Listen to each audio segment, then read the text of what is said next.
Hi hello friends. இன்றைக்கி இந்த வீடியோவில் நம்ம என்ன பார்க்க போகிறோம் அப்படின்னு சொல்லிட்டு பார்த்தீங்கன்னா, நம்ம கம்ருதீன் வந்து கடுப்பாகி பார்வதிக்கு கத்தி கத்தி விட்டுருக்காரு. அதாவது ரொம்ப டென்ஸ்ட் ஆகி ஒரு விஷயத்த பார்வதி மேலே ரொம்ப ஹார்ஷாக பிஹேவ் பண்ணியிருக்காரு. அவர் ஹார்ஷாக பிஹேவ் பண்ணுறது புதுசு இல்லை. ஏன்னா அந்த பால் டாஸ்க் ஒன்று வந்ததுல்ல சீசன் 9ல் அப்போவே வந்து எப்படின்னா எல்லாருமே அந்த ஒரு பேஸ்கெட் வச்சுருக்கணும். யார் நிறைய பால்ஸை வச்சுருக்குறாங்களோ அவங்க வின்னர். அதுக்காக பக்கத்து கண்டஸ்டன்ஸ் கிட்ட இருந்து கூட பாலை எடுக்கலாம். அப்போ வந்து ஒரு அவங்கள அடித்தாலோ இல்லை வந்து ரொம்ப ஹார்ஷாக பிஹேவ் பண்ணினாலோ அது தப்பு கிடையாது, அது கேம். ஆனால் அப்போ வந்து கம்ருதீனோட பேஸ்கெட்லேருந்து நம்ம பார்வதி வந்து பால் எடுப்பாங்க. அதுக்கு அவ காண்டாகி விஜய் பார்வதியோட பேஸ்கெட்டை வந்து கிக் பண்ணிடுவாங்க. அப்புறமேலு கம்ருதீனை வந்து விஜய் பார்வதி அடிச்சிருவாங்க. அதுக்கப்புறமேலு அவள் பேஸ்கெட்டை தள்ளி விட்டுட்டு கம்ருதீன் போயிடுவார். அவள் எதுக்குடா என்ன அடித்தா, அவளை நான் அப்பாலஜி கேட்க சொல்கிறா அப்படிங்கிற மாதிரி கத்துவார். அப்போ பார்வதி ரொம்ப அழுதுவாங்க. அப்போ சாண்ட்ரா, அரோரா, திவ்யா கணேஷ் எல்லாருமே அவங்கள சமாதானப்படுத்துவாங்க. இட்ஸ் ஓகே விடு, பரவாயில்ல அப்படிங்கிற மாதிரி சொல்லுவாங்க. ஆனால் நான் என்னடி பண்ணினேன் அப்படிங்கிற மாதிரி ரொம்ப அழுவாங்க. ஏன்னா பார்வதி வந்து நல்லா இந்த இந்த இடத்துலயே நம்ம ஒரு விஷயத்த நம்ம நல்லா புரிஞ்சுக்கலாம். ஏன்னா இதுக்கு முன்னாடி வந்து நிறைய பேர் கூட சண்டை வந்துக்குது. சபரியா இருக்கட்டும், திவ்யா கணேஷா இருக்கட்டும், நம்ம விக்கல் விக்ரமா இருக்கட்டும், சண்டைன்னு வரும்போது நீ என்னன்னா பார்த்துடலாம் வா அப்படிங்கிற மாதிரி இறங்கி வேலை செய்யறது. ஆனால் கம்ருதீன் கூட ஒரு சண்டை அப்படின்னு வரும்போது ஒன்று ஸ்பாட்டில் அழுவுறது, இல்லைன்னா அந்த பக்கம் போய் உட்காந்து அழுவுறது, இல்லைன்னா திவாகர் கூட அழுவுறது. இந்த மாதிரி அவர் கூட சண்டை, அவர் தன்னை ஹர்ட் பண்ண வராரு அப்படிங்கும்போது அவரோட அந்த பொண்ணால் தாங்கிக்க முடியல, விஜய் பார்வதியால் அதை ஹேண்டில் பண்ண முடியல. அந்த எமோஷன் தான் அப்போ தான் எமோஷனலி இம்பேலன்ஸ்ட் ஆயிடுறாங்க. அந்த அதாவது தனக்கு பிடிச்சவங்க கொஞ்சம் டோனை ரைஸ் பண்ணி பேசினா கூட நமக்கு கஷ்டமாக இருக்கும். அது வந்து நமக்கு அவங்க திட்டுறாங்க, நம்மளை புரிய வைக்கிறாங்க அப்படிங்கிறதெல்லாம் ரெண்டாவது பட்சம். ஆனால் நமக்கு பிடிச்சவங்க, நம்ம ஒரு லவ்வபிள் பர்சன், அவங்க நம்மளை ஏதாவது ஹார்ஷாக சொல்லிட்டாங்க, அது நம்ம நல்லதுக்காக கூட இருக்கட்டும். ஆனால் அவங்க சொல்லிட்டாங்கன்னொன்று நம்ம நம்ம ஹார்ட் வந்து அப்படியே லைட்டாக ஒரு கிராக் விட்ட மாதிரி ஆகிடும். எனக்கே அந்த மாதிரி நிறைய விஷயம் நடந்திருக்குது. அவர் வந்து ஏதாவது சொல்லிட்டாருன்னா, அப்படியே எனக்கு ஏதாவது தப்பு தான் சொல்லுவாங்க. It's okay. ஆனா, அ கொஞ்சம் டோன ரைஸ் பண்ணி பேசுறது, அது தனியா இருந்தா கூட எனக்கு டோன ரைஸ் பண்ணி பேச எனக்கு சண்டை எதுவும் இல்ல. ஒரு மாரி இதாயிரும். ஆனா, அதே மாதிரி ஒரு இந்த கமருதீன் கிட்ட மட்டும் தான் பார்வதி அந்த மாரி நடந்துக்கிறாங்க. மத்த யார்கிட்ட வந்தாலும், எங்க சண்டை பார்த்துக்கலாம். நீ என்னடா ஒத்தைக்கு ஒத்த வரியா? அப்படிங்கிற மாதிரி பண்ற பொண்ணு, கமருதீன் கூட சண்டை அப்படிங்கும்போது, கமருதீன் ஏதாவது சொல்லிட்டான் அப்படிங்கும்போது, அப்படியே உடைஞ்சு போயிடுறாங்க. ஏன்னா, அ கமருதீனுக்கு வந்து நான் சந்தோஷமா இருக்கும்போது பார்வதிய அந்த அளவுக்கு பார்த்துக்குவாரு. ரொம்ப கேர் பண்ணி, ரொம்ப ஒரு செல்லமா அந்த மாரி பார்த்துக்குவாரு. அப்படி இருந்துட்டு, டக்குனு ஏதோ ஒரு சண்டையில ஏதோ ஒரு வார்த்தை விட்டுறது, இல்லைன்னா ஹார்ஷா பேசுறது, "போடி" அப்படிங்கிற மாரி பண்ணிட்டு போறது. அப்படிங்கும்போது அத விஜய் பார்வதியால தாங்க முடியல. இந்த வீடியோல நம்ம என்ன பார்க்க போறோம் அப்படின்னு சொல்லிட்டு பார்த்தீங்கன்னா, இந்த கருமம் புடிச்ச விஜய் டிவி பண்ற காரியங்களால விஜய் பார்வதிக்கும், கமருதீனுக்கும் நடுவுல ஒரு கேப் இன்க்ரீஸ் ஆகுற மாரி ஒரு ஃபீல் ஆகுது. அததான் இந்த வீடியோல நம்ம டீட்டெயிலா பார்க்க போறோம். அதுக்கப்புறம் என்ன பார்க்க போறோம்னு சொல்லிட்டு பார்த்தீங்கன்னா, நம்ம சாண்ட்ரா பிரஜின் வந்து ரம்யா ஜோ கிட்ட தேவையில்லாம சண்டைக்கு போய் ஒரு பஞ்சாயத்தை இழுத்து விட்டுருக்குறாங்க. அதையும் நாம என்ன அப்படிங்கிறது டீட்டெயிலா பார்க்க போறோம். வீடியோக்குள்ள பொறுத்த மாதிரி நீங்க நம்ம சேனலுக்கு புதியவரா இருந்தா மறக்காம நம்ம சிபி ட்ரெண்டிங்க சப்ஸ்கிரைப் பண்ணி ஃபாலோ பண்ணிக்கோங்க. வாங்க வீடியோக்குள்ள போலாம்.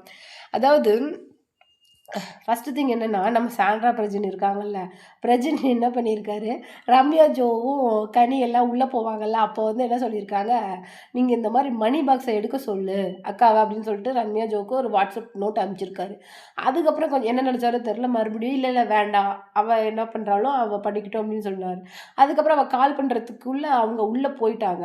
அதாவது பிக் பாஸ் ரூல்ஸ் படி என்னன்னா, அந்த வைல்ட் கார்டு அந்த கெஸ்ட்டாக வராங்கல்ல, யாருமே வெளியில் என்ன நிலவரம், ஓட்டிங் நிலவரத்தையோ இல்லை வெளியில் மக்கள் என்ன பேசிக்கிறாங்க, அந்த உள்ளே இருக்கிற கண்டஸ்டன்ஸ், அந்த டாப் 5 கண்டஸ்டன்ஸை பற்றி வெளியில் என்ன இமேஜ் இருக்குது, அதை வந்து உண்மையை போய் சொல்லக்கூடாது.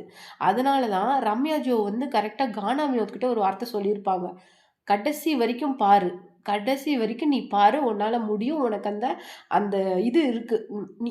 யூ டிசர்வ் திஸ் அப்படிங்கிற மாரி சொல்லியிருப்பாங்க. அதாவது பல வழிகள்ல என்ன சொல்லியிருக்காங்கன்னா, "நீ தான்டா வின் பண்ணுவ" அப்படிங்கிற மாரி சொல்லியிருப்பாங்க. "அவசரப்பட்றாத" அப்படின்னு இந்த பக்கம் சொல்லிட்டு, அவரு அந்த பக்கம் போய் எழுந்து உட்காரும்போதெல்லாம், அப்படியே அரோரா வந்து பிளேட்ட திருப்பி போட்டுருச்சு. என்ன அப்படின்னா, "இன்னும் 1 வீக் தான் இருக்குது. இந்த வீக்கெண்ட் எவிக்ஷன் ஒண்ணு இருக்கு. அப்புறம் மிட் வீக் எவிக்ஷன் ஒண்ணு இருக்கு. இதுல யார் எவிக்ட் ஆவாங்க அப்படின்னு சொல்லிட்டு நம்மளால கெஸ் பண்ண முடியாது. வோட்டிங்கும் எந்த மாரி இருக்கு அப்டின்ட்டு நம்மளால கெஸ் பண்ண முடியாது. அந்த மாரி நெறைய பேசி கன்ஃப்யூஸ் பண்ணி, அப்புறமேல அந்த மனுஷன் ஒரு முடிவு பண்ணிட்டாரு. நாம வெறுங்கையோட போகறதுக்கு அட்லீஸ்ட் இந்த கேஷ் பாக்ஸயாவது தூக்கிட்டு போலாம். அப்டிங்கிற மாரி மனுஷன் ஒரு முடிவுக்கு வந்துட்டாரு. இப்போ இதுல என்ன ஆச்சு அப்டின்னு சொல்லிட்டு பார்த்தீங்கன்னா, அரோரா என்ன சொல்லுது? வெளில வந்தப்புறம் நான் மேனிபுலேட் பண்ணிட்டேன் அப்டின்னு சொல்றாங்க. எனக்கு அது கஷ்டமா இருக்குதுன்னு சொல்லிட்டு அழுவுது. துஷார வச்சு லவ் கண்டென்ட் பண்ணுனேன் அப்படின்னு சொல்றாங்கன்னு சொல்லிட்டு அதையும் சொல்லிக்கிட்டு அழுவுது. ஏம்மா உன்னை எந்த விஷயத்துல தாம்மா நம்புறது?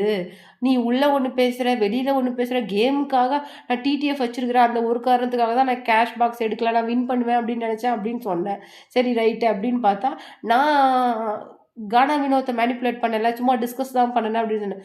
கானா வினோத்த பத்தி உனக்கு தெரியும். நீ அப்படின்னா நீ மெச்சூர்டான பெர்சன் கூட போய் சாண்ட்ரா கூட டிஸ்கஸ் பண்றது இந்த எவிக்ஷன பத்தி. தேவையில்லாத இதுக்கு அந்த ஆள் கிட்ட உட்காந்து பேசிட்டு இருந்த.